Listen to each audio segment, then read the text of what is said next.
Bugün biz burada Fatih Camisi'nde Şehit İsmail Haniye'nin şehadeti vasıtasıyla toplanmış bulunduk. Ya bir cenaze namazı kıldık.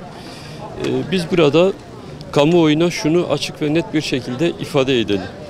Biz bir savaşın ortasındayız. Burada sadece Filistinlileri ilgilendiren bir savaş değil, bütün Müslümanları, hatta bütün insanlığı ilgilendiren bir savaş söz konusudur.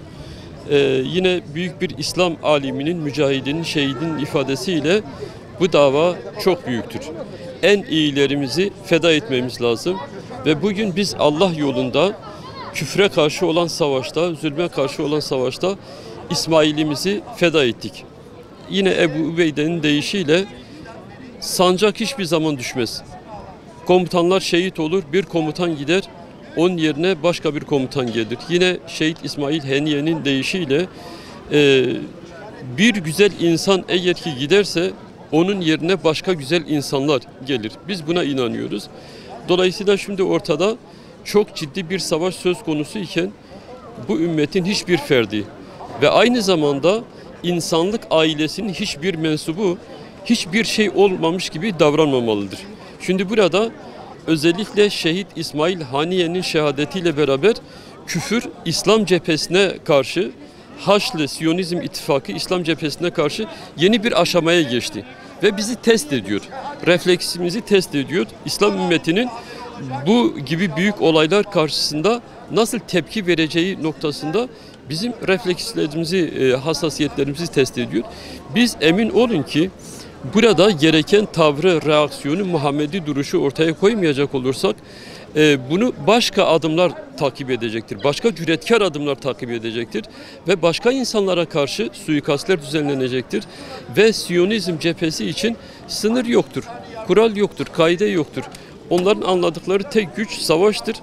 Tek güç onlara karşı askeri bir gücün, direnişin ortaya konulmasıdır. Anladıkları tek şey budur. O halde diyoruz ki bugüne kadar İslam ümmeti birçok yöntem denedi. Ama bu yöntemlerle eğer Siyonistleri durduramadılarsa, ki onların duracakları da yok. O halde biz diyoruz ki artık bugünden sonra müminler her şeylerini ortaya koyarak bu cephede nitelikli bir savaş vermek durumundadırlar. Ve bu yol Allah'ın izniyle devam edecektir. Bu yolda niceleri belki şehit olur, nice bedeller ödeyeceğiz.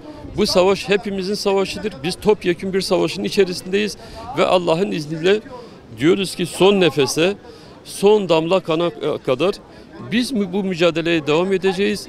Bu yolda sadece Filistinli kardeşlerimiz değil, bütün İslam ümmeti bu yükü omuzlamalıdır ve yine altını çizerek tekrar ediyoruz. Zira bu savaş hepimizin savaşıdır ve biz düştüğümüz yerden kalkmasını bilen bir topluluğuz, bir ümmetiz. Biz belki düşebiliriz, dizlerimizin üzerine asla çökmeyiz. Tekrar ayağa kalkar, tekrar mücadeleye devam eder ve küllerimizden tekrar doğarız. En kül halinde olduğumuz durumda bile birisi o küle üflediği zaman onun altında büyük bir kor ateş olduğunu elbette ki görecektir ve Allah'ın izniyle son nefesimize kadar bu yolda mücadeleye devam edeceğiz.